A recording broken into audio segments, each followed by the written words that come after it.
Assalamualaikum warahmatullahi wabarakatuh. Osapo, kali ini saya akan berbagi cara menggunakan huruf lontara di HP tanpa aplikasi. Oke, langsung saja kita praktekkan.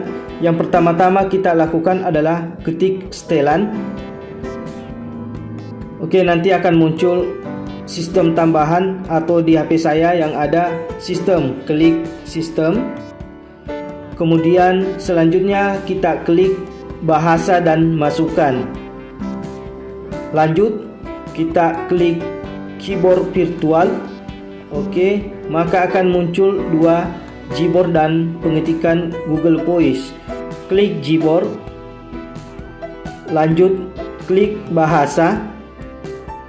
Maka akan ada dua pilihan, yaitu Indonesia dan QWERTY. Nah, untuk memakai bahasa Bugis atau lontara Bugis, klik tambahkan keyboard.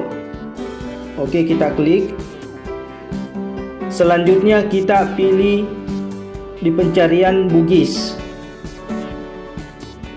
Di sini muncul dua pilihan, yaitu Bugis Latin dan Bugis Lontara.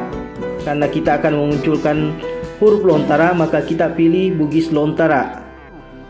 Oke, ini sudah ada pilihannya. Selanjutnya adalah klik selesai. Ini otomatis sudah bisa kita pakai. Oke, kita coba praktekkan.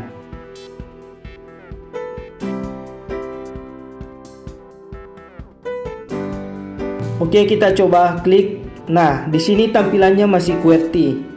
Untuk memunculkan huruf lontara, cukup klik yang bulat di samping spasi seperti ini, maka akan muncul semua huruf lontara, ada 27 huruf.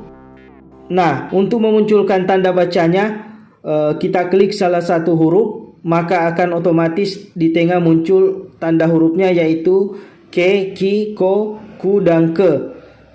Bisa kita langsung tes. Saya mau klik Tau Ugi.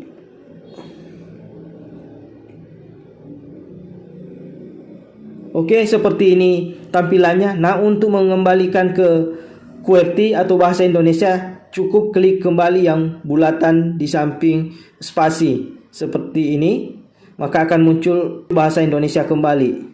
Oke, untuk kali ini cukup sekian. Semoga bermanfaat buat teman-teman. Assalamualaikum warahmatullahi wabarakatuh.